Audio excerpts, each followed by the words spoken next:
Hey, Hello there, Tim. Kevin. How Oh, are you that tonight? music you just played, I used that for a previous project. That's rights free. I think you sped it up or did a pitch change on it. You could have just used that as is, man, and it wouldn't get flagged. Yeah, I know. I sped it up on purpose because I wanted to keep it to 30 seconds. And Oh, it fit with my royalty-free video in the background. oh, okay. I thought you're trying to just dodge the YouTube censors. I'm like, for that particular piece of music, you don't have to. But anyways. Yeah. No, I actually licensed it from YouTube. So Oh, wow. All right. There you go. yeah. But anyways, Kevin, looks like we're gonna have a big adventure, take a deep dive into the universe here of the American Village, right? We are. So I'm sure all of you are familiar with Tim, but Mm. introductions anyway. Tim Kirby, famous American broadcaster in Russia, the most American Russian That's in the right. country. Yeah. And Oh, he, and of course someone wants to call me right now. No, no, no, no, no. That's very nice of you, but no, no calling. Sorry. Hold yeah, on. Hold on. Sorry, on a live stream. Okay. All right, there we go. yeah, so welcome to all our regular viewers, new guys. I see some new people out there too. That's good. Tim is the front man for the American Villages in Russia. So Yes. we're going to talk to him tonight about that. And if you have questions, please put them over in the comments. Put a big uppercase Q and a colon in front of it, or I will miss them. Oh, So, okay. Well, yeah, but because we will. we had a discussion like this about a year ago, and a lot has changed, or maybe it was more than a year ago. I don't know. I appreciated it that then, and I appreciate this now, because it's good to sort of go through this thing because the project is enticing, especially the name, but it definitely confuses people, and the fact that there's a lot of myths and rumors and feelings about the project that aren't based in reality doesn't help. Yeah. And I think from Svetlana's comment, I may have called you the most American Russian. If I did, I apologize. You're the most Russian American. Yeah, that's the project. Well, that's the thing I do. My project that's in Russian for the Russian audience. Some of it gets translated into English for a lot of these travel videos, but ultimately, it's the project is just so much more successful in the Russian language that I think most of my colleagues are kind of just giving up on English, or they're sort of just hanging on to it before they eventually give up. So I've already Yeah. given up, and I'm the host. Okay, well, Tim, let's Yeah. start out with the big one. What is the American Village? Okay, so Kevin, this project is as it stands now in its current iteration and final iteration, at least for the moment, is it allows Western foreigners to buy land, okay, that they normally wouldn't be able to buy because most land in Russia is inaccessible for foreigners to buy. Although, regardless, if you want to buy land in Russia, I can help you out with that because in the process of making this project, my good lawyer buddy and I, we were able to create the legal mechanisms to do that. So that's number one, allows you to buy land in Russia and then build a house, which you need to immigrate. And when you do this, it allows you to get through the migration quotas because although a lot of people are interested in moving to Russia, the system won't let them because they need some sort of legal foothold in order to gain, residency in Russia. And so the most classic legal foothold is being married to a Russian citizen. That gets you around the quota. Everything else is a bit more obtuse, harder to do, full of loopholes, or is even more expensive. I'll put it that way. So Yeah. essentially, the project was created as a sort of nice way that Westerners who can't normally immigrate to Russia could immigrate to Russia, especially those people who are, already married and have kids and all that sort of stuff. So that's the concept. So you're saying Russia doesn't allow multiple wives just to immigrate? No, no, no, not yet, not yet. So, Uh, so, okay. Well, so where is the village? This is all actually a right. viewer question, but it's on my list too. Oh, good. Well, then it's a double time. So it's in the Moscow region. Remember, Moscow, the city, and Moscow, the region, are two separate entities. Like Washington, D.C. is not part of any state. And it's in the Moscow region, and it is around Istra. So that's it, by the big water reservoir. So if you look right now, do a search for Istra, Istra. You'll probably get that as the only result, and you can look, and it's by the water. So it's outside the city, but then again, there's no traffic up there, so it's easy to get into Istra, and then from Istra, there's a million bazillion trains that go downtown. And Istra is northwest of the city, right? Kind of northish, a Roughly. bit northwest, maybe more west, kind of. But yeah, so it's also famous because it's really the place where all the rich guys put their dachas in the 90s. Yeah. Because for various reasons, the ecology that's west of the city is considered to be superior. So during the 90s, the people who are in the know, who made their first, $1 million, they all bought land out that way. So in some ways, it's Uh-huh. actually worked out to be kind of a more top tier area. But again, why that place? Because they had land where we knew the guy who's selling it. We being myself and my partner Timur, we know the guy who's selling it. It's all set up, to have the electricity and water and all this, all the utilities are already there and ready to go. And that's what killed the original project, was the cost of trying to get these utilities set up. It just Yeah. became completely unviable. No investor would pay that insane amount of money to do it. And so when you have everything already set up, well, you gotta go with where the wind blows you. Okay, cool. So what other infrastructure is there? I mean, how close is it to the city? Are there supermarkets and car dealerships and Well, every time I've been to the site, I've seen delivery trucks. So apparently, you don't really have to go to the city anymore. This is modern yeah, Russia. I mean, I can get food delivered to my house in the woods. You know what I mean? So yeah. the necessity for all that stuff is not as important as it used to be. But I believe it's like a 15 or 20-minute drive to Istra itself. And then from Istra, it is what, a hour and 10 or hour and 20 or something on the train. If you're driving, no traffic to get downtown, would probably be like an hour and a half or something. With traffic, the sky's the limit, baby, because the Yeah. traffic here can get pretty brutal. So, yeah. But getting to Istra again, there is no traffic because essentially, because of the water reservoir, the road Mhm. or roads that go up that way are really all kind of dead ends and only really service the people who live there. So it kind of functions like a giant cul-de-sac. And so there's not a whole lot of cars. Well, I've got a relative who has a dacha, about an hour and a half outside of Moscow, but she's out on dirt roads. So is this dirt roads or they're paved Oh, no, no, roads no. or It's a asphalt paved road. Even within the actual community, it is paved roads. So yeah, it's 100% paved. Like if you drove from the Kremlin to go home, it would be all 100%, paved. Yeah, the days of country roads are over. And in my life too, as of 2 years ago, they put a nice real asphalt road to my house in Chekhov, which, boy, that even when you're walking and you're not driving, it made a huge difference just yeah. because it's perfectly flat and nice and all that.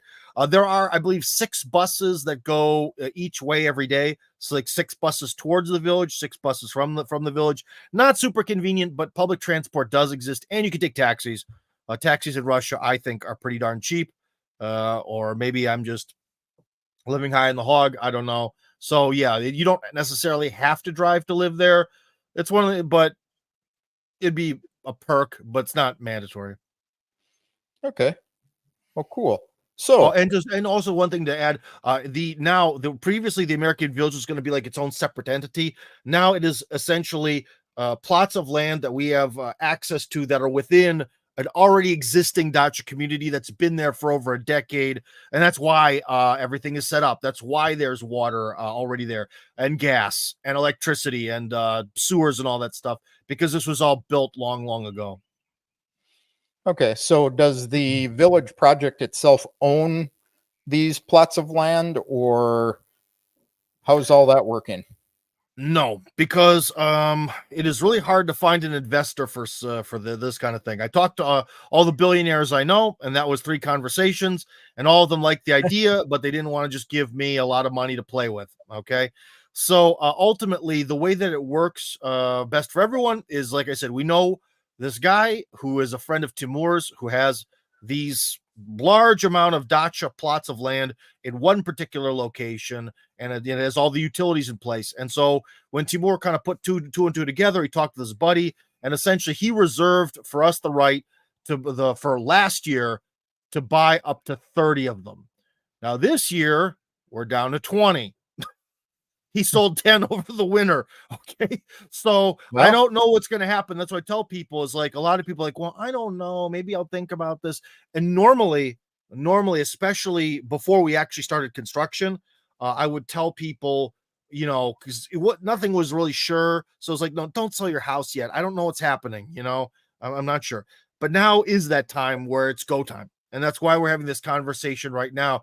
Because this guy, I don't know, maybe over the winter he'll sell another 10, or maybe he'll sell all 18 that are left. We sold two. Two families are having homes being built. In fact, they're digging probably as we speak. The sun is still up, judging by where I'm sitting. So, that's where we're at. But the thing is, then a lot of people ask, well, what'll happen in a couple? What if I want to do this in a couple of years? Well, the problem with Russia is you don't know. Okay, maybe we'll be able to find location number 2 where there's a lot of land for sale that's sort of next to each other, that is all nice and set up, that's also in a really nice community, that's somehow still somewhat affordable. Well, this is sounding really impossible, isn't it? Maybe we'll be able to repeat this success, but I can't guarantee that, Kevin. I can't guarantee that. What I can guarantee is there's 18 plots of land left for 2024. And whatever happens next year, what happens. I tried to talk to this guy and be like, look, how about you give us another year? And he was kind of like, you're a real nice guy, and I'm happy to make this deal with you, but I want to make money on this. I was like, okay. So yeah, he's not a philanthropist. Well, so it's typical Russia. First come, first served. Even you have a handshake with a guy. If you walk away and say you'll come back tomorrow and somebody brings them the cash tonight, they'll sell it anyway. Oh, yeah. That's how it is here. So there's really, like I said, there's no guarantees. But who knows? Maybe something could happen. But that's why I tell people, if you're going to be sitting this thing of like, maybe, I don't know. No. The other thing, too, is, Kevin, is people aren't immortal. Well, the governor of the Moscow region, I believe last year, or was it this? No, last year, won the election. So he's governor for another 5 years. So that's awesome. The head of Rosotrudchestvo, Primakov, I believe when Putin got back in office, he was renewed as being the head of that. So that's like a 5 or 6 year window where the people we made these agreements with about the immigration side are still in their position, barring some sort of horrible scandal. They're in place. But again, what if, God forbid, what if one of those two people had a heart attack and the guy who replaces him says, who the F are you? Yeah. Agreement. That was with him. F you, pal. You know what I mean? Yeah. So, yeah. That's why they're after like a year and a half or 2 years of the project being something that's like, guys, wait. Don't sell your house. Don't flip out. Wait. Now it's the opposite. It went from zero urgency to now like major urgency. Sorry. Yeah. I know it's annoying. I know it's not a pleasant way to do this, but it's the way it is. Try to find another way to move here. Yep. So that's a big question. For if somebody wants to get involved, what do they get when they invest in the project? Do they just get a piece of land, or do they get a house built for them? Or okay, so invest is an improper word. Investing sounds like you are putting money into something to get money back. What you are doing is you are buying a life in Russia, because you are buying land. You're going to put some kind of house on it. Although some people say they just want to buy the land and maybe do a house later. That's good, because at least you're there. You're still a foreign person who wants to come to Russia. So if you want to buy the land now and build later, that works. It might not be as good cost-wise, because the more people you have at the same time, the easier it is to make it happen. Right. But anyways, that's not bad. But what essentially you're doing is you are buying the opportunity to have a life in Russia. That's what you're doing. So it's not an investment. It is, I am getting a place in the migration quota. I am going to get temporary residency through Timur's skills and our numerous agreements. and that's it. And you're going to get a life in Russia where you actually have a place to live, and it's nice. Unlike certain people in this conversation, Kevin, who came to Russia with absolutely nothing, like our Uzbek and Tajik friends, and had to claw his way towards having real estate here. Yeah. So you say it gets them in the quota system. Do they actually get a quota through the village, or does it qualify them for it, or what's the deal with that? Yes, we have all the documents in writing. It gets you of course, in Russian legalese, it gets you the opportunity to apply for temporary residency, which you will, and which it'll succeed because you have a place in the quota. So it's basically your gateway to temporary residency, but that has to all be filed with Timur and this, that, and the other. And you still have to do the language tests. There's no getting around that. So you have to have that very, very ultra basic minimum knowledge of Russia. The tests, people overblow them. We've talked about this many times, Kevin, so I won't talk your ear off with a conversation we've had 12 times. But they are way easier than people tell you. And Russian, especially at that level, is way easier than idiots online will tell you. So don't worry too much about that. But yeah. Yeah. And I'll point out to people that the opportunity to get a quota is a big deal because there aren't a lot of ways you can get a quota, particularly in the Moscow region, because there's a limited number every year. So this is actually getting you a quota. It's giving you a way to get the quota, and you're getting one of those slots. So well, there's a limited number for every state in the union, as we would say, and some of the quotas are teeny tiny. So even if you think, oh well, you know what, why don't I just go to some region no one has ever heard of?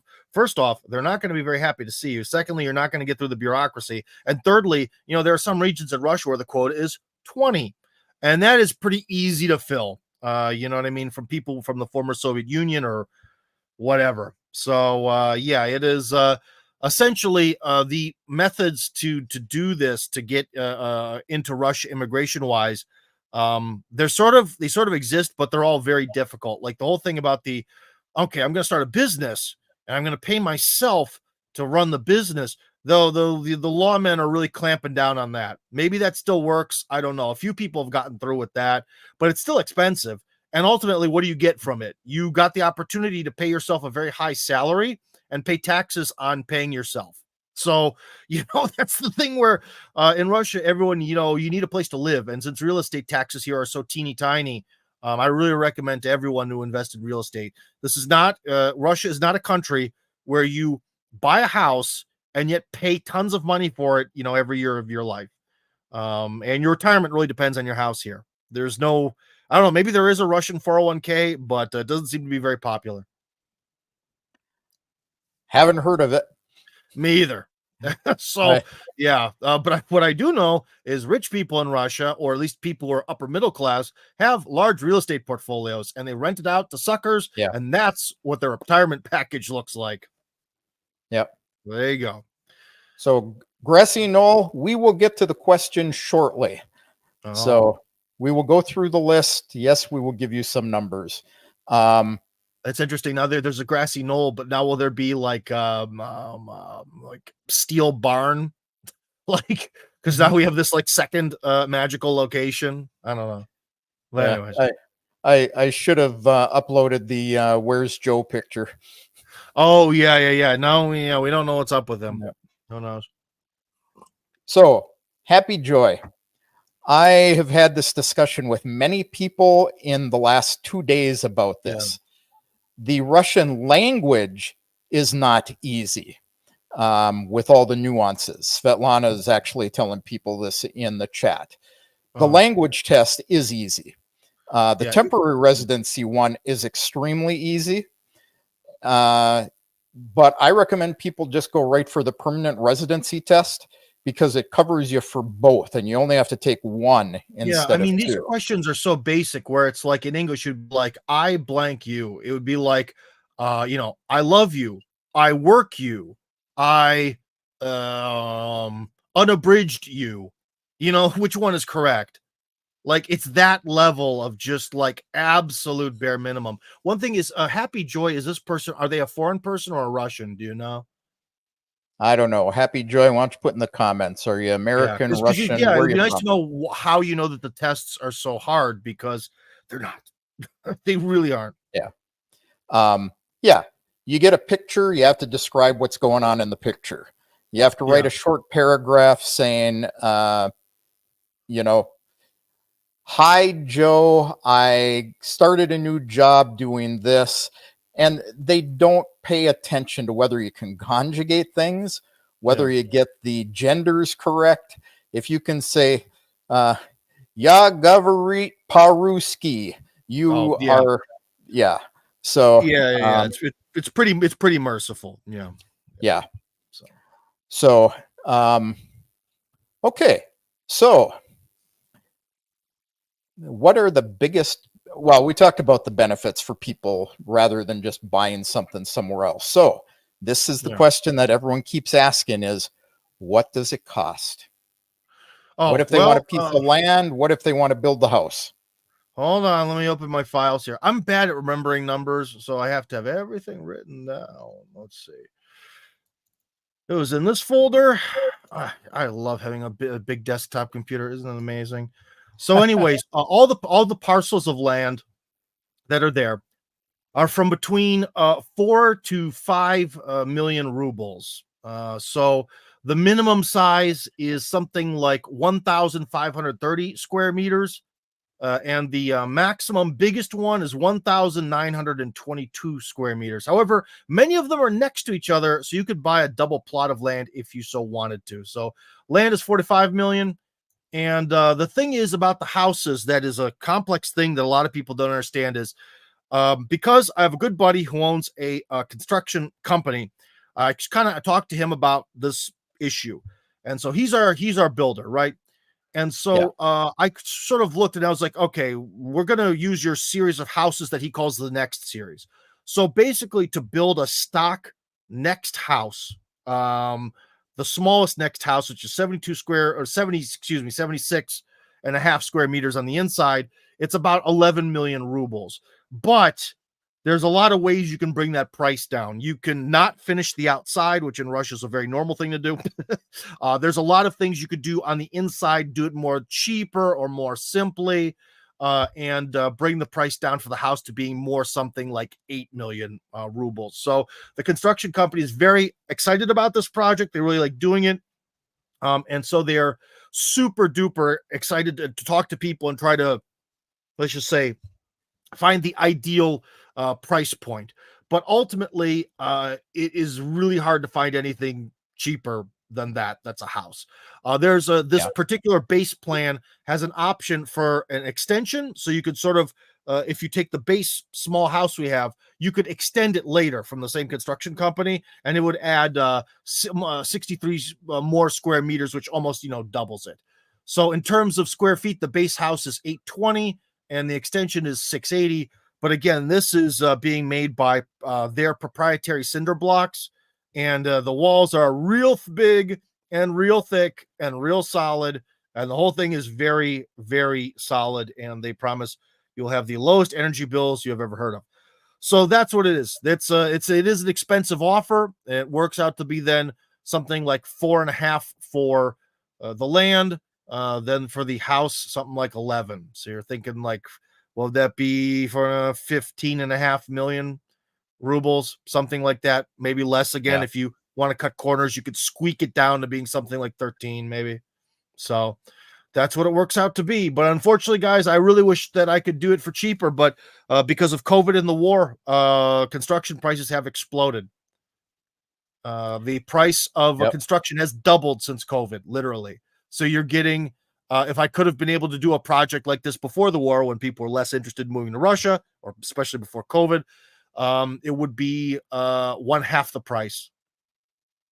Yeah. And for our Western friends in US dollars, that comes out to about 170 to 180,000 US dollars.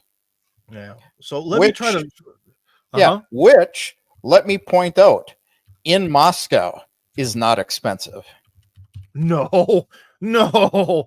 I'm actually see, the problem is everything. Everything sounds expensive, but this is really actually very good pricing for what you're gonna, you know what I mean, like for what you're getting.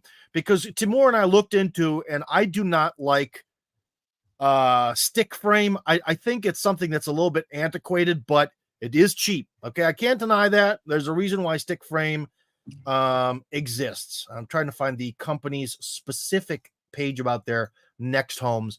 But anyways, Well, I'll tell you this. I know at least in Crimea, we were going to do the new building that we're building, stick frame. Mhm. The wood cost us more if we were going to do it that way than buying gas block. So we bought the blocks for less money than the wood. Oh, the wood. Well, you're in the Crimea, so that's a little bit of a different thing. But I'll put this way, Kevin.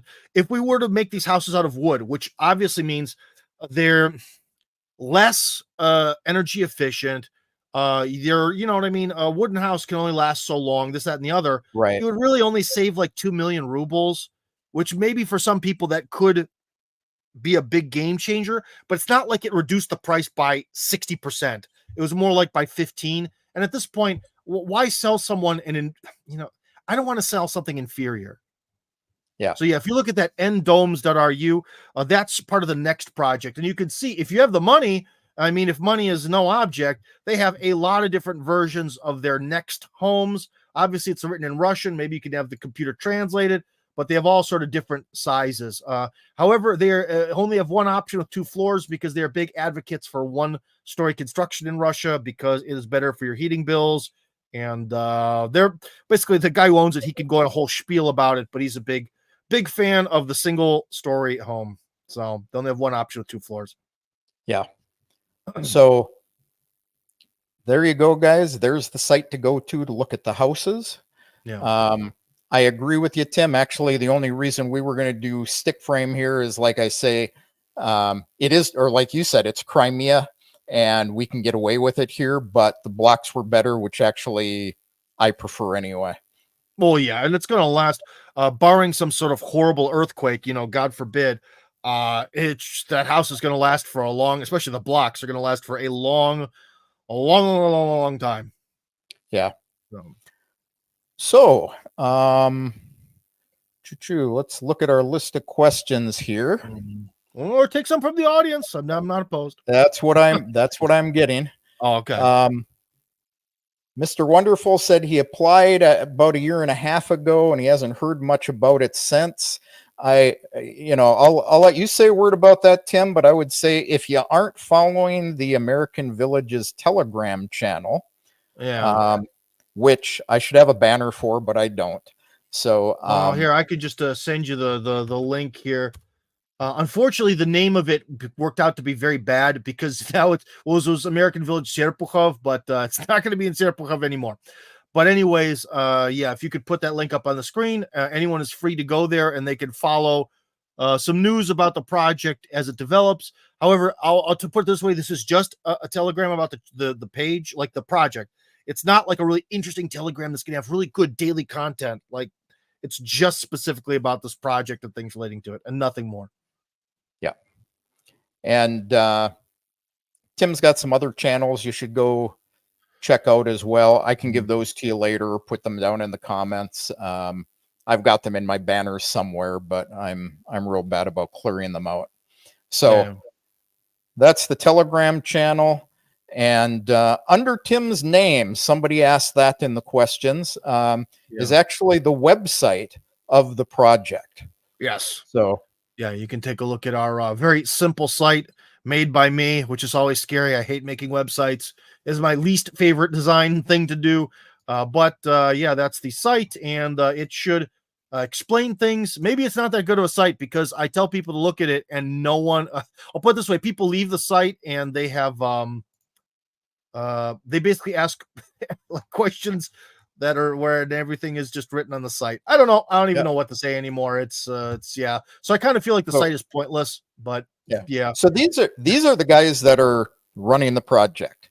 Yes. Timur, who is the immigration lawyer, Tim, and Father Joseph Gleason. Real good guy. Yes, and Father Joseph will at some point in time, he is trying to do the same project in the Yaroslavskaya region. So at some point, who knows when, there should be an American village somewhere in the Yaroslavska region, in theory. But again, I don't like to talk about theoreticals. I like to talk, especially right now, about what we have right now that is guaranteed 100%. That's what I want to chit chat about. Yep.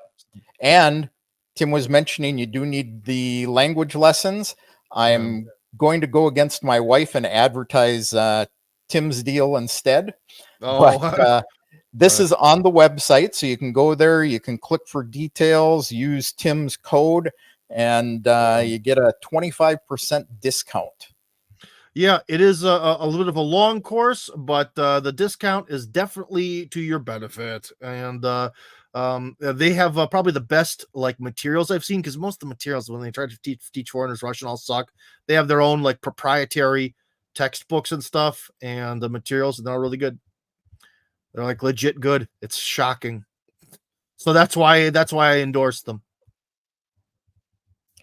Okay, and why they're getting away on me with the questions. So Mr. Wonderful again, he's asking, you and I had this discussion the other day in the Telegram channel. All you had to do was apply and get a free acre of land. It doesn't happen here. Nobody is going to give you free land and citizenship. Well, yeah, you're kind of mixing up a few things. Now, there's those government programs where they give Russian citizens the opportunity to apply for a free acre, or actually, it's a little. I think it works out to be a bit more than an acre. Oh man, how many hectares or acres in a hectare? Like 3.5 or something. So like 3.5 acres. But that's only for citizens. At the initial part of the project, the land was the land around Serpukhov was and could still be free if I knew an investor who'd be willing to pay an insane amount of money to get all the utilities put in. So with Serpukhov, the land was free. The utilities were insane. So insane that they killed that project. So the land was not so free, ultimately. Yeah. So. And again, that's why I feel bad, because the Serpukhov option, when I first was sort of doing the math on this, and I was promised that getting the electricity to go to the village there would have been free. And then once it hits the border, then you have to sort of set it up and buy a transformer and all that stuff, which is actually not that expensive in Russia. And I thought, great, that is going to be awesome. This is not going to be too expensive. We're going to be able to have homes that are going to be like 6 million rubles or something crazy cheap. And it's just going to be brilliant. But ultimately, that didn't happen because the cost of putting the utilities on that particular piece of land was so insanely expensive. And that's probably why we had access to it for free, because there was something wrong with it. It's in a very weird location where it would require 8 kilometers of dedicated electric lines in order to build a town in that location. And apparently the cost of that is just astronomical. Yep. Okay. So Timothy, while I can appreciate this as a safe place to ease Westerners into Russia, how will it help them to integrate into, I assume the rest of his question is integrate into society? Okay. Well, you at the very most, you could have 20, well, there would be 19 minus yourself. At the very most, you could have 19 units of family units of foreign neighbors. The other 300 or whatever houses are not filled with foreign people in that particular location. Also, all the other little dacha communities around it are not filled with foreign people. Istra isn't filled with foreign people. Moscow isn't either. So, it's going to give you this nice, safe sort of landing pad, and maybe some neighbors that you have, things in common with. But there's no way that you're not going to get integrated into society. Russia doesn't work like that. There's no way to live here unless you're ultra wealthy and be isolated from the rest of society. It's just not going to work that way, because your kids are still going to have to go to school. One of the things I noticed as an adult is probably the best way to make friends as an adult is through your kids, like on playgrounds and stuff, if you really want to. And so, yeah, your kids are going to spend time with local kids, and they'll get integrated into the school system. That's also part of the program. But the other thing too is, remember, is the way the person just phrased that question. He was like, well, why should I live in your sort of a community that's kind of far away? I can see the benefits of it, but then how would I integrate in Russian society? If you don't participate in this program, you're not coming here at all. You see what I mean? That's the thing that people don't, that's why I started the thing, but I really have to kind of like, people don't get, it's not like a lot of countries you've heard about. You have to have some kind of legal foothold in order to live here. And if you are already married with kids, the likelihood of you somehow through some sort of magic getting a place in either the migration quota the legit way or getting through the immigration bureaucracy by yourselves, it's not going to happen. You have to have some way to get through the system. And this is one of those very few ways. And it's probably the most beneficial for you because ultimately you'll have to buy a place to live at some point anyways. So, yeah. So, okay. Somebody asked if Timur is the immigration lawyer. Yes, he is. Correct. And for the other person who's asking if there's immigration lawyers they can work with, you can work with Timur. Yeah, because Timur is the one who organized all the wonderful agreements that would give you a place in the American village. This is another thing where I get it, where like people want to have like control over things. And I get that. But a lot of people are like, well, Tim, I want to do the American village thing, but I want to build the house. I want to find a construction company. I want to build the house that I want. And it's like, you could do that, or you could get completely fucked over. I know, Kevin, we've talked about how you got really screwed over by construction companies in the past personally. And it's like, no, don't do that. How are you going to go to a country where you don't speak the language and get a like quality house built and not get screwed over by all these con artists and stuff? No, don't do it. Yeah. No. So Svetlana is doing her normal thing, which is disagreeing with me. She said Moscow has become very dangerous because of all the foreigners. Okay, so she told me to tell about Crimea, and she'll tell about Moscow. I spend a lot of time in Moscow. I don't find it to be dangerous. Well, okay, there is nowhere in Russia that's dangerous at all. There just isn't. Okay. The second thing is that where I'm talking about, this person asked a question from the context of being an American, I presume, or a Western person who's going to live in or with other Western neighbors, and he was asking about integration. You're not Uzbeks and Tajiks don't count towards that. She's referring to a different type of foreigner, of like the gastarbeiteri foreigners, right? She's not referring to Western foreigners. So I don't think she quite understood the logic of the question. Yeah. So okay, so I'll put it this way, Kevin. There are not French crackheads waiting outside the metro to knife you for your wallet. You know what I mean? That's those kind of foreigners aren't in large numbers in Moscow. So Jay is asking about the Russian history tests and language tests. You answered that already. Yes, you still have to pass the tests. But they're super easy. Critics who believe well, go back. I heard the ghetto in the ghetto. Yeah. I'm from the ghetto, so I should know. I'm an expert. I have a lived life experience. Can we get Well, no. Go back. I want to answer the question about the ghetto. The one about the ghetto. Yeah, it was on the screen for like a half a second, and I couldn't read the whole thing. Oh, I could only see the word ghetto. I hit it by mistake. So no, I want to. Well, I embrace. I don't know where it is. Oh, you don't know where it is, but I embrace questions that are a little bit toxic. That's no fun. How I hit my stupid jokes in. Got to hit my jokes. Yeah, Svetlana. I'm glad that's what you were referring to and what I omitted to say. I do not read women's minds, so get off of it.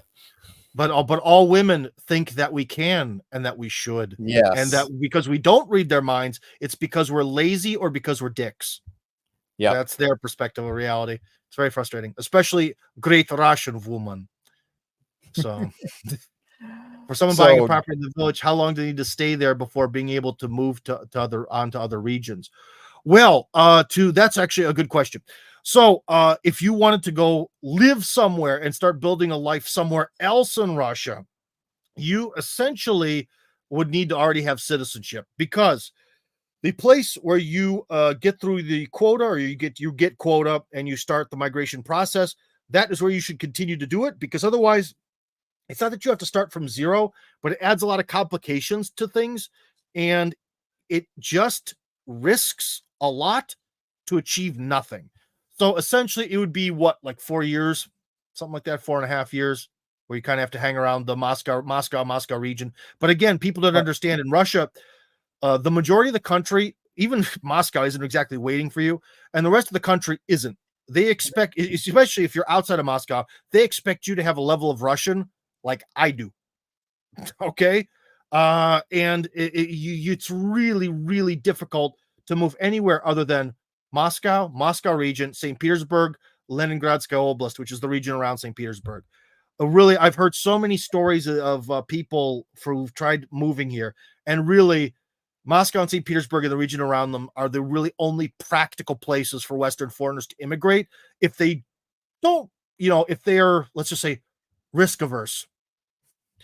Because the rest of the country offers very little guarantees in terms of work, getting through the immigration process. So, in the ghetto, there we go. That's the Carton only and get on out South I Park could did it get you. better. Yeah. Jay says her question wasn't meant to be toxic. What would you say to those critics who call it ghetto or reverse of Brighton Beach? Okay. First off, those people are retards. So that's issue number one. Why? Because the original American Village was planned as sort of a separate little town, as to be around Serpukhov, but the town never had like a gate or anything. Also, for your children have to get an education, whether it's homeschooled or at an actual school. They have to get an education that's in line with Russian standards, and those Russian standards include the Russian language and all the lessons about Russian history and Russian culture and different religions of Russia and blah blah blah. They have to go through all of that. There's no way to create some sort of isolated community that's like, I don't know, maybe something like the Hasidic Jews in New York, or like the Amish, maybe, because it would be slightly more rural. Like, that's not possible. Yeah. It's just not possible. So the critics are dumbasses who, most of them are Russians, and they don't even understand how Russia works because they're living in their grandmother's apartment. Okay. So that's the main problem. And especially, as I mentioned before, but someone might not have been listening, now the project is located inside of an already existing dacha community that's been there for over 10 years. So you are already going to be a sort of a subsection, a ghetto within an already existing dacha community. So there is no isolation. Yeah. None. And Zero. And Jay's saying that, I know her well. She hoped I would protect you from Tim thinking you were, she was being toxic.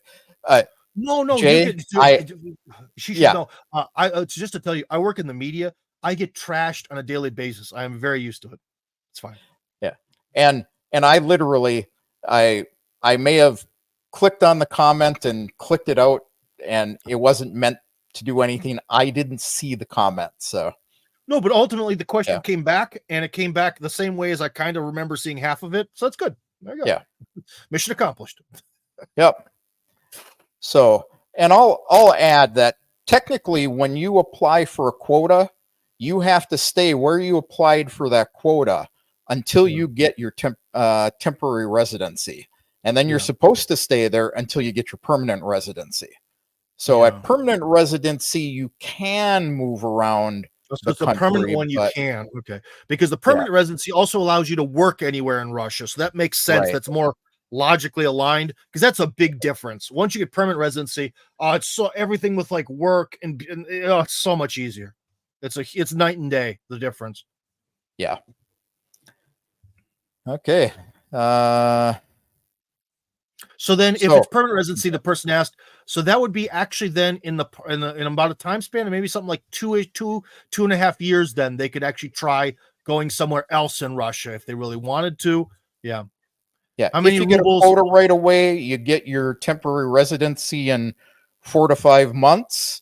and you take the permanent residency tests and apply 8 months later, a couple of years. Yeah. 2 to 3. But again, it's one of these things where in theory you can do it, but if I were you, I would not do that. Why? Because you're going to a totally different region with a totally different migration service, sort of totally different ways of doing things, and their attitude towards you might not be the same as the Moscow region. So you can do it. Would I do it? No. But I guess you can do it. So yeah. So someone asked rubles to dollars. Look it up. Google. Google. $1 to rubles. Put it in the search. And the reason I wanted to address this is I saw everything in chat from G77 to the dollar to 89 a dollar. I'll tell you this: the central bank sets a rate daily, and they tell you what the trend is going to be. The exchanges and the banks set their own rates, and they can change as often as every 3 to 5 minutes. Yes. Because I'm a creature of habit, and I'm more used to seeing the ruble being something closer to like 100 to the dollar because the math is easy, but it seems to have sunk below 90. It's maybe at like 89 right now. So that's another thing about the American Village, guys. For all these people out there who also are like, oh my God, Tim, the end is coming in America. I got to move to Russia. Okay. But then I'm like, it's like they're in a panic to move to Russia, but they also kind of don't want to do it. Now's a good time again because the ruble is very weak to the dollar. So for however much amount of money you have in dollars, you can get a lot of good stuff in rubles as of today. Tomorrow is a new day. The exchange rate, it's going to be different, like you said, every however 5 or 15 seconds or whatever it's updated. So yeah. And I'll talk a little more about money here near the end of the show. So we have I got a deal for you? Yeah. So Svetlana asked, what is it about these land plots that makes you call it the American Village? Can any foreigner purchase and live there? Is there anything special, especially American about it? Oh, the American Village, that particular phrase only came into existence because I knew I needed to get signatures from Russian bureaucrats. That type of hype marketing is what people in the State Duma are like, ooh, that's good. That's good stuff, baby. Yeah. That was to speak to them. Okay. But ultimately, it works out for any English speaking Westerner. So someone who speaks English as a native language, or someone who speaks it phenomenally well, like a lot of people, like, gosh, if you talk to anyone from the Netherlands or Sweden or Norway, like their English is just phenomenal. So it's for any of those people. For other countries in the world, no. So it's for Westerners, I guess, but Westerner Village doesn't sound good. What about faiths? Do they have to be Orthodox? No, they don't have to be Orthodox. Well, actually, things have gotten better because now that the land isn't free, yeah, you can do whatever you want. But if you worship Satan, don't come here. I don't want you here. You know what I mean? And also, if you're sort of into some sort of like really floaty, lofty, like evangelical Protestantism, you shouldn't be here either because proselytizing is not accepted here. So if you're really aggressive about Jesus, you'll get a lot of aggression back. So yeah. Being a Catholic born and raised Protestant, I can tell you that you do not go out on the street with your Bible trying to convert people. It will not go over well. No. So Erica wants to know if there's already a church established in or near the neighborhood. Well, because the problem is because this is no longer a project where we get to build our own little city, and it's sort of what already exists, then I have to go look because in the plans for our city, there was a church, but now things are different. Let's see. Yeah.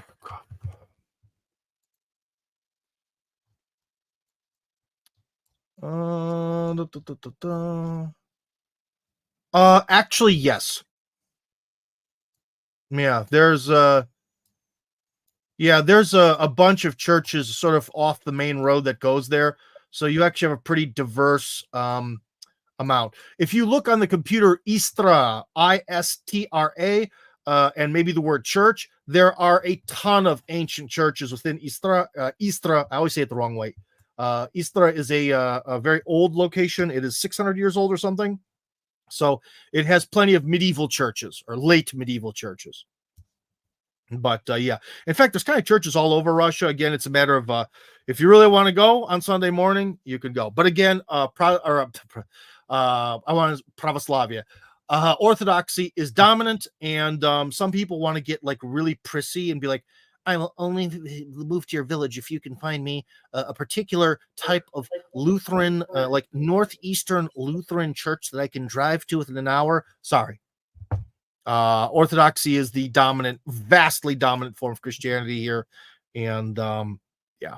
However, there are some Protestants here. I believe Joe Rose and his lovely wife are Protestants, and they have some Protestant church that they go to, and they really like it. I don't know where it is, but it's somewhere around Moscow. So you could go talk to them if you're a Protestant and want to hang on to it.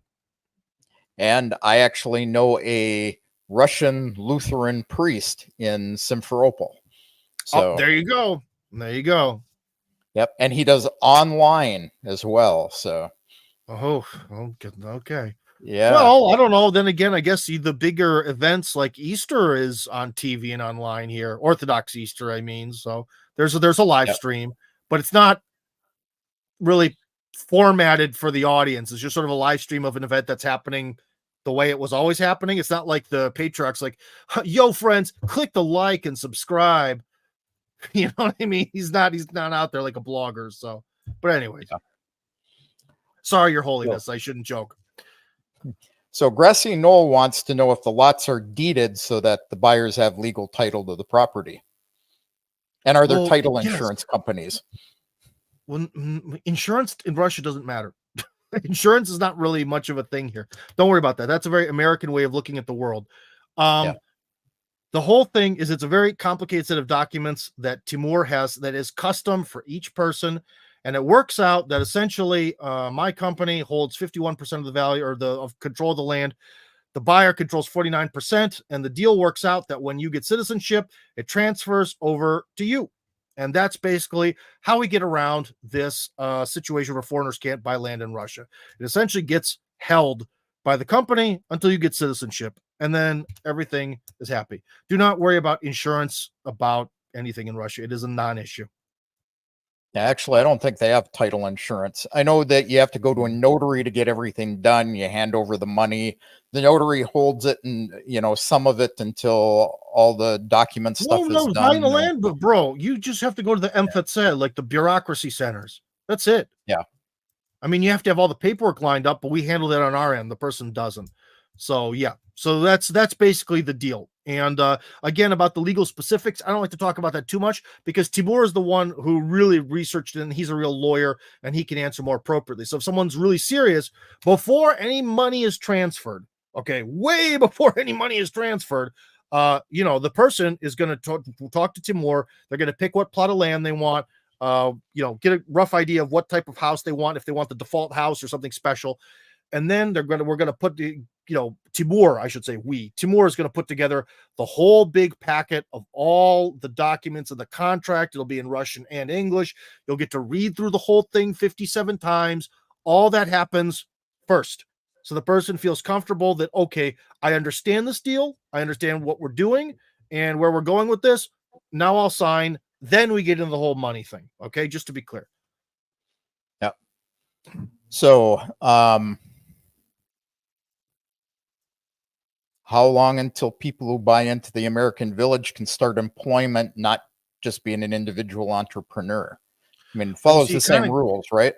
Well, yeah, you kind of got that wrong. If you mean individual entrepreneur as like a legal status within Russia, I believe you have to have a permanent residency to be an individual entrepreneur. So you kind of have it backwards. Once you have a temporary residency permit, that means you're allowed to work one white salary, as in normal kind of like 9-to-5 job within the region of Russia where you are registered. So that would be the Moscow region and Moscow proper. So that is basically the best job market in the country. So basically immediately, as soon as you get temporary residency, you can work legally at some kind of job like that. But again, if you want to work for yourself, that all really kind of starts at the permanent residency stage, unfortunately. But when you're here on visas, you are not supposed to be working. And a lot of people, in fact, someone I know, maybe you're listening. I love you, bro. I helped you actually kind of find the job you have right now, but you're still here on visas. Stop it. Because you're not supposed to be working on visas. And if someone finds out, you get deported. Don't do that. Because with this whole project too, Timur has everything lined up to get you from when you actually are in the sort of time you arrive till the time your documents are submitted to being the absolute minimum amount of time. Because after that, I think it takes like 4 months for them to be processed or something. So that way you have only about like 5 months or at worst a half a year where you're in that sort of limbo where you maybe shouldn't be working, but maybe you might be, kind of living off your savings. I know it sucks. It's kind of a scary time for a lot of people. And we want to get you through that as fast as possible. Yes. Yep. Okay. So Jay wants to know if the project is fully subscribed with buyers. We answered that earlier. No, there are 18 plots left. Yeah. I'm just going to quash this. Berta Marie Bender. We are not actually talking about Crimea, but that is not a true statement. Mm-hmm. Anyone who wants to know about living and buying things in Crimea can contact me and talk to me about that. But this is an incorrect statement. And I'm going to call BS on the fact that you used your Visa card in Crimea one time and the CIA put arrest warrant on your SWIFT transfers to the UAE. Since 2014, you have not been able to use a Visa card. Yeah, it just gets rejected. Yeah, it just bounces. Nothing happens. Yeah. You ever since Russia took control of Crimea, you have never been able to use a Visa or a MasterCard here. Yeah. And now that's for the rest of the country. Yep. So they're saying he sent an email to Timur a week ago and still hasn't gotten a reply. Earlier, he said that Timur's hard to get to. I understand Timur is a very busy guy. But the one thing is, well, what was the email about? Was it about the American Village? If so, contact me because one of the things, guys, you have to understand is there have been there's something called a marketing funnel. Like say you have 1,000 people are interested. Hold on, I'll get my fingers even. 1,000 people are interested in this really unique sort of expensive niche product. So 1,000 people maybe hear about it. Then maybe 100 people are kind of interested in it, but ultimately maybe 1 out of 1,000 actually, goes through with it. And Timur really gets inundated by countless people who are sort of in that middle phase of the funnel where they just want to kind of throw ideas around about moving to Russia. And if you basically, you talk to me, and we talk about the American Village. And when you're like, okay, I'm pretty sure I want to do this, I'm feeling pretty strong about it. That's when I can be like, Timur, I'll call him and I'll actually call him and be like, dude, this person with this name really is serious. Could you respond to them today? And he'll be like, okay, Tim, I will do it. And there you go. I can say I only contact Timur for legal issues, and I always get an immediate response from him. Well, yeah, because we're all part of buddy world. So yeah, randos, he just gets too many random messages. There's just too many, and a lot of them are stuff. It'll be like, well, I don't know. I want to do the Golden Visa program. How about you tell me about it? Like, come on, guys. Yeah, look it up. That and I pay him for his time, even if he says I don't have to. Yeah, and I mentioned that because there really isn't a Golden Visa program in Russia. It's just people say there is. It's being basically, hey, I heard about this thing that doesn't even really exist. How about you to describe it in great detail to me, on your time for free? Yeah. So Erica Ray wants to know if these plots are just for families or are single folks also welcome? Single folks are 100% welcome. Because single folks also generally are also kind of really can't move to Russia because you kind of have to be married to a Russian citizen. So you also fall in that trap. Right. People who can't move here, So yeah, single people absolutely welcome because your single status could change in the near future. Who knows? Okay, and Jeanette Victoria says, sadly, she's retired and can't move to Russia. Is it possibly to simply live part-time? All my funds are from retirement. I can answer that one. Okay, you You're do it. retired, you can move here. I helped somebody move here that's retired last summer. I technically wasn't retired when I moved here, but I live here on just my retirement income and other ventures because I can't sit still. So there's no reason why you can't come here if you have a way to qualify for the quota. And the American Yeah, Village is, that's again, yeah, because you can't forget that, Kevin, because if you can't get in the quota, you can't be here. Or right. or at best you can be in visa limbo till someone notices and maybe gets rid of you. So yeah. I'm just scrolling through questions again. Another comment about trying to work with Timur on a business setup, and I was under the impression you can work as a corporate or provide a business service. So this is one of those things that are not high priority on his list because it's somebody seeking information. Yeah. If you And no, want information, there's other yeah. places to go. Yeah. What I think this person is referring to is they're either the thing of, I want to be a highly qualified specialist in Russia because I heard about that and it can get me a residency. True. But can you find a company that will hire you? Or can you find those jobs? Probably not. Okay. So that's issue number one. Or it's maybe issue number two of it's the thing where it's like I'll set up a business and pay myself to be the director of the company. It's probably one of those two things. And both of them are not really great options. Yeah. So he also wants to know if the quota doesn't work out, can you pay to do a business setup in Russia, or do you have to leave and come back? If the quota doesn't work out, The thing is you pretty much you'll get the quota if you if you're talking go about the into the American year, right? Village, we have a deal with the governor and with Rosatrudnichestvo. So we have two sets of stamps, and signatures from the governor and the Rosatrudnichestvo, right? Which is sort of the government organization that deals with the sort of Russians that are stuck outside of Russia and that sort of like repatriation stuff. So if you're talking about the American Village, the quota's part, it's part of the deal. you know, Yeah.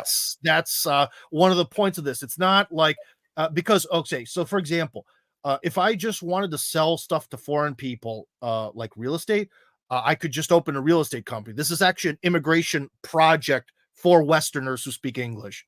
Yeah. It's a special thing. If you're talking about something else that's not related to the American Village, then sorry, I don't want to talk about that today. Yeah.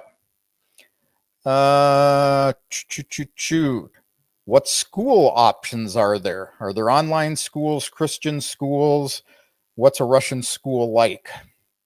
Well, you have the ultimate choice of whether you would want to homeschool your kids to the Russian standards or have them go into schools. Depending on how many kids we actually get there, and there definitely are kids coming. So there is at least one big batch of kids coming to what we call the American Village. What it's going to be is it's going to be a deal worked out with the local administrations that way they're going to try to work with the kids and really, really focus on getting their language in position because they can't just drop themselves into normal Russian school. It won't work. It is not possible. So first they have to get that sort of linguistic leg up and then join a normal school. What is Russian school like? I don't know. More homework, more math, harder than, usually the discipline level is better, but I've seen some videos on the internet where things aren't exactly perfect. Yeah, I don't know. The problem is, that's a kind of a more nuanced conversation. And I hated school in America, and I wouldn't want to go back to school ever, ever, ever again. So, just the word school is almost like a blasphemous word for me personally. So, yeah. Yeah, and if you want some more information about what schools are like, my wife and I deal with them all the time here. I Yeah. can give you a general idea of schools, at least in Crimea and southern Russia. My email's in the about section of my YouTube channel. Yeah, but Uh, ultimately, your kids are going to have to get some kind of education here, and especially once they become citizens, obviously they have to, go to school and try to get that Russian level up as high as they can because that is very critical for their futures. yep. So Grassy Knoll wants to know what the Russian population thinks about the American village. I don't care. Doesn't matter. It mattered.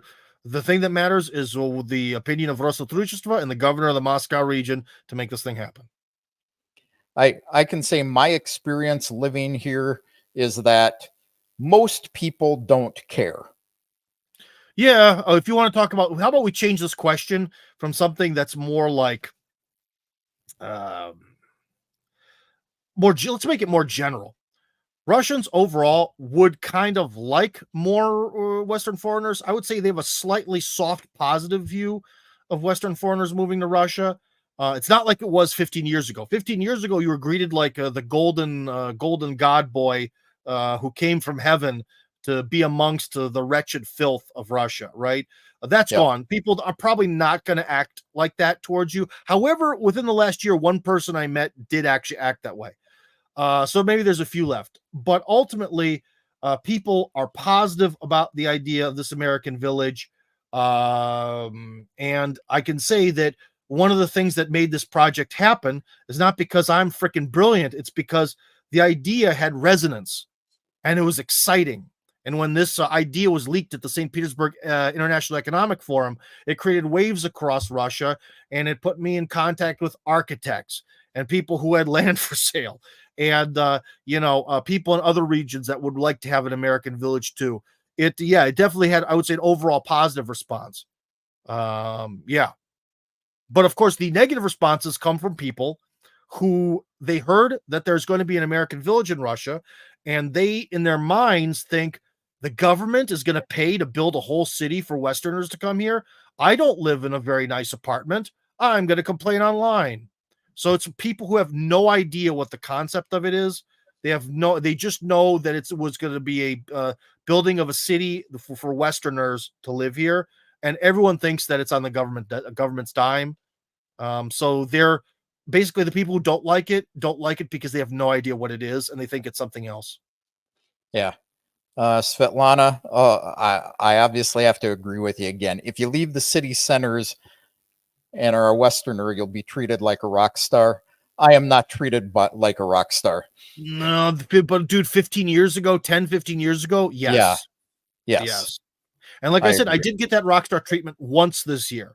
But dude, when I came here, it was every person you spoke to. So you can see there's a sharp decline. So yeah. Yeah, people treat me like anybody else here. They don't care if I'm American, Russian, Swahili. I'm just another person who speaks bad Russian.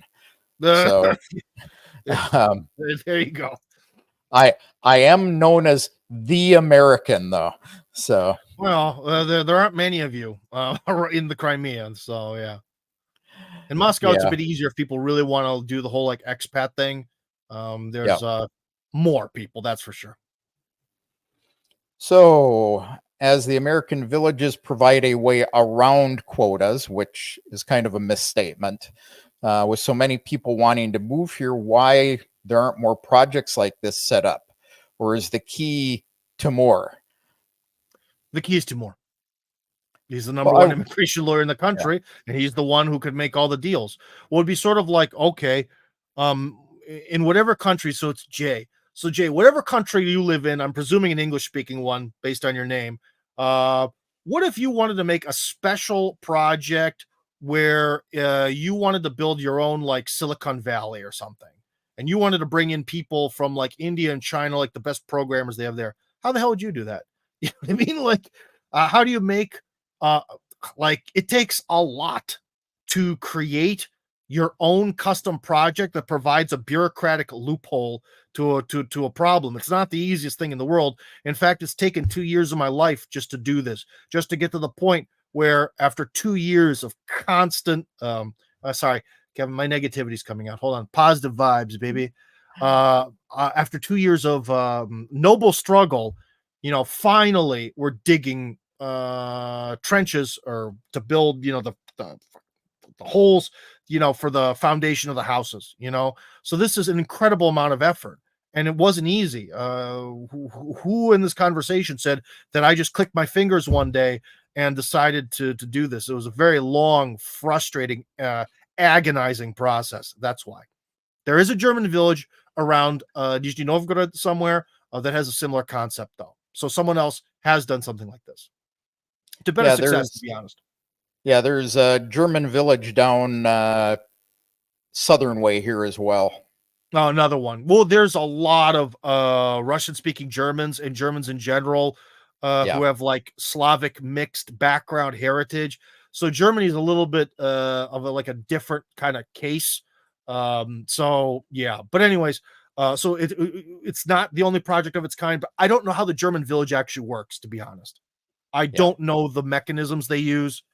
So yeah, I don't either. So here's a hot question for you, Tim. sure. Are single male foreigners permitted to adopt children, or do you need to be married? Why the fuck would you do that? Why would a man, first off, just philosophically, why would a man or a woman without being married adopt children? Why would you do that?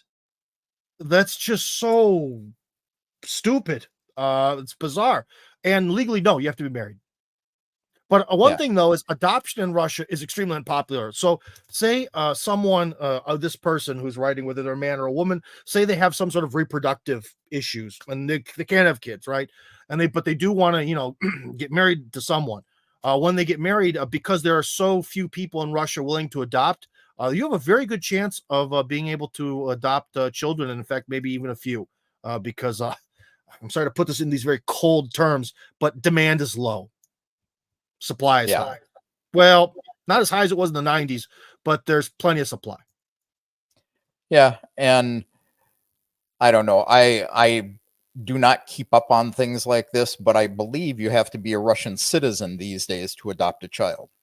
Yes, I think there's some sort of still some kind of loopholes, but that was a big problem because, especially in the 90s and during the first years until Putin really was able to sort of grab a lot of power, a lot of kids got exported from Russia, and who the hell knows what happened to them until the one kid in America, his parents like beat him to death or something, adoptive parents, and then that kind of changed things. And I think that door is mostly closed now, but yeah, but people can adopt. Some people do. But again, in Russia, that's not very popular because of the concept of svoy chuzoy, which is something you'll have to learn when you get here. But Russians in that way are kind of like bears. If something has that foreign smell on it, it's never quite the same. Not foreign like as in foreigner, as in just anything that is chujoy, that is different, is yeah. So they kind of don't really adopt. It's when you get here and you start living here, you'll understand. Yeah. So Tim, before we get into talking money, since I've got a whole slew of questions start on money, how do people get a hold of you if they're interested in the village? Well, there's the site there, but let me just put my personal Telegram, which is no secret, because I don't mind getting a few nasty messages from time to time. Wait, I can't even find my own Telegram. Where did it go? I know what it is. You know what it is. Well, there we go. I copied the link, and I want to make it easier. You're the host, so you can just copy that, or I don't know. So put that somewhere on the screen. Yeah, that's oh, is that me or is that my group? No, that's my group. No, that's my channel, dude. Is that your that's group? Not me. Oh, well, hey, what do I know? I'm stupid. It's all right. So it's Tim Kirby Russia. So it's my first name, my last name, and then Russia as one word. There you go. So there's one big word in Telegram, and that's where you can reach out to me. That's the best way. Although my email is also publicly displayed, I hate email more than I can't even explain to you. It's so obsolete and dinosaurish. Telegram is the best way to reach me. Yeah. And if you're not on Telegram, because I know a couple of people in the audience aren't, you can ping me in the ways that you know how to ping me, and I'll get you in touch with Tim. Yeah. But mechanism. If you're on Telegram, go to his channel. Subscribe. Well, that gets in a lot of politics and a little bit of American football, and my crappy humor. So yeah, that's different. Yeah. And of course, the American Village Telegram channel. Yeah. So, but that's where you get Tim. Yeah, that's how we can directly talk to me, and it's okay. I don't mind answering a few quick questions. But one thing is, guys, don't ask me to be like, but we have to set up a meeting. We have to set up you don't have to set up a conference call, voice message. Just shoot me some voice messages. I'll answer you pretty quickly, and the thing will be done. We don't have to set up any meetings. Everyone wants to have some sort of like magical meeting. No, we don't need to do that. We have voice messages. It's amazing. Okay. Any more questions out there before we get into the money topic? Oh, one thing before we get them, I actually want to add one thing. People can write questions. Is the person said about adopting, if they're a male, a man, or a woman. If you are a man, I will tell you one thing in Russian culture. If you're a man and say because of a divorce or your spouse dies and you have kids, you are going to have one hell of a time getting remarried. That's one thing also about Russian culture. So that's another reason why you really would not want to adopt, because it essentially means your how do I say this politely? Your access to women is shut off until that kid is 18. Yeah. So yeah, you're doomed. But anyways, Okay. So, and maybe vice versa. But anyways, yeah.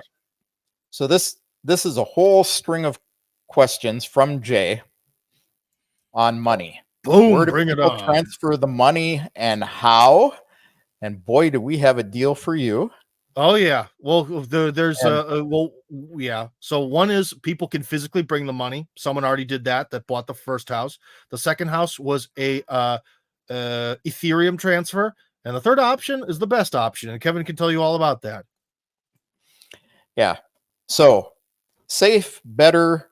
I can actually get things done a little bit quicker than other people. For viewers of this channel only, mention the channel when you contact Tim. I will give you 17% off of my transfer fees. So that comes out to a 0.5%. I normally charge 3%. Yeah. On top of whatever the banks charge me. So I can do Swift transfers, cost me between 6 and 7% right now, plus that includes my percentage. Or I can do crypto for you at 3%, but I'll give you a 0.5% off. If you mention the channel to Tim. That is a good deal. However, to jumpstart this for Tim, contact Tim through August 31st, and I'll give you 33% off. I'll give you a whole percent off. So the 17% off at the price of a house is going to give you just about the price of a plane ticket in the winter. 3/4 of your plane ticket in the summer. This will give you your plane ticket in the summer. Yeah, ticket prices really go up. I don't know about other countries, but in Russia, in summer, the ticket prices for everything are way higher. Word to the wise. Yep. So, but I have decided to go way out on a limb for Tim because he is probably my best friend in the entire country. Oh, thank you, man. I want to see this be successful. He is the guy that I can call and bitch about anything I want. Yeah. Oh, you contact him through August 7th and make a commitment to him that you're serious. I'll give you 50% off my fees. Okay. Well, yeah, that's good that you said make the commitment, because sometimes stuff, through sometimes no fault of your own, stuff can get really pushed down the line. Like one set of people, they had a real trouble with getting something apostilled, and so it kind of really drug out, So yeah. Yep.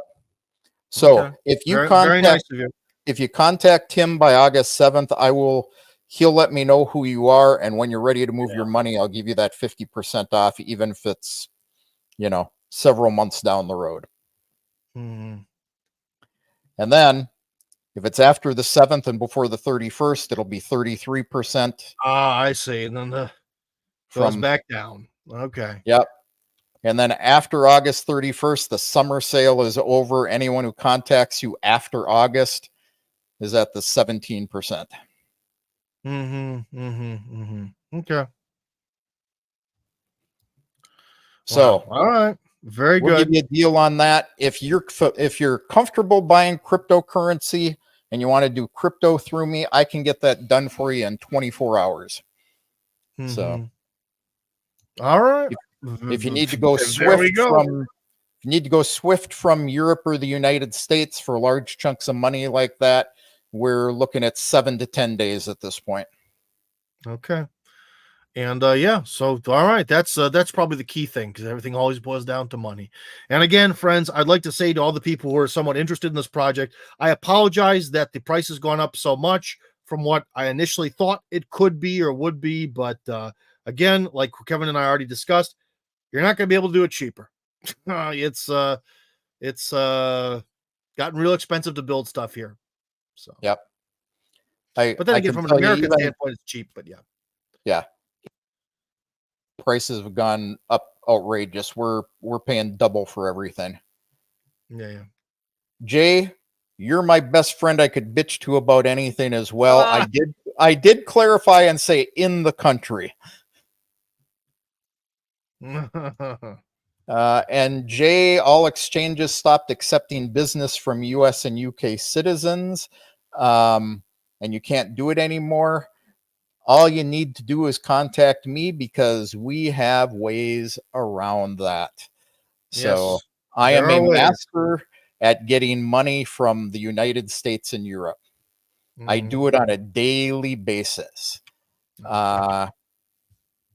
Yes, these guys all have. I do have some others that will, or I have people who will do it for you P2P. So if you need somebody to buy crypto from, let me know, or I can arrange it, but it's going to cost you about the same as sending it by bank. Because he'll charge you 6%. Yeah. Ever since Binance stole my like 4,000 rubles worth of Bitcoin, I'm offended. Those Bitcoin are gone forever when they close down. Binance got me for about $7,000. Oh, that's a big difference. Ouch. Yeah. Yeah. So I do not trust them anymore. No. All righty. Yeah. We got anything else or? Nope. That was the whole list of questions. We said we'd Oh stay my here until we gosh. were done. Hour and a Wow. half. Not bad. No, not bad. All right. Well, Kevin, I just want to say thank you very much for helping me out, man. Again, about true friendship. I really appreciate that because, like I said, I really want to make sure I can get as many people involved in this as I can in 2024. Well, I know I can, because who knows what 2025 will bring? We don't know. So, yes. Oh, one last question. She said if she missed it.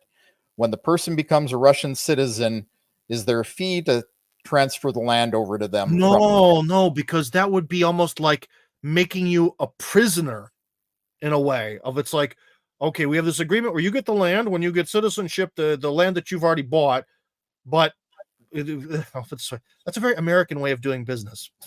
We are in Great Russia, it's once that happens, it's yours. There's I don't think that there should be a transfer fee, but remember all the fees, like for stuff like that, like the guy who sold me each piece of land so far, the fee he had to pay the government to sell it was like something like 22,000 rubles or something like that, which is like $220, 240, something like that. So it's really not a crazy amount of money. Yep. Yeah. So there you go. All righty. So there we go. Good show. Thank you, Tim. All right. All the best, Kevin. Yeah, if you're ready to sign out, I'm ready to go boil up some pasta. Jay, your question about total fees for admin, land, and house ballpark. It's on the website. We talked about it earlier in the stream if you missed it. So a lot of it depends on what you want. And you can scale it down. Like I mentioned, if you don't do the exterior of the house, or you pick something that's a little bit more simple for the finishing, you can shave about 3 million rubles off of it. So it's going to work out to be the land being 4.5. If you really shave the house down to being something like 8, you're coming in at around 12.5. If you do it the whole 9 yards, it'll be more like 15.5. Yeah. Million rubles. Yeah, Jay usually does scaling up. Okay. So that said, everybody, thanks for joining us. Contact Tim, and what more can I say? No, that's about So, it. I'll just say that next time you need someone for one of your round tables, man, let me know.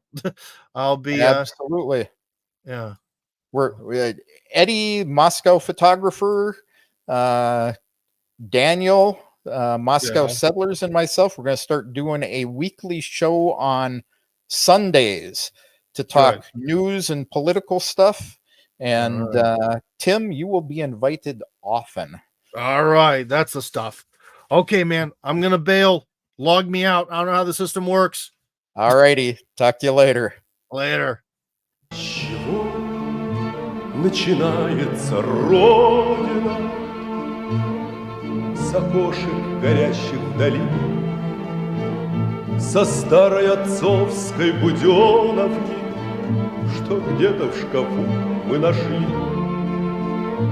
А может, она начинается со стука вагонных колес, из клятвы, которую в юности ты ей в своем сердце принес.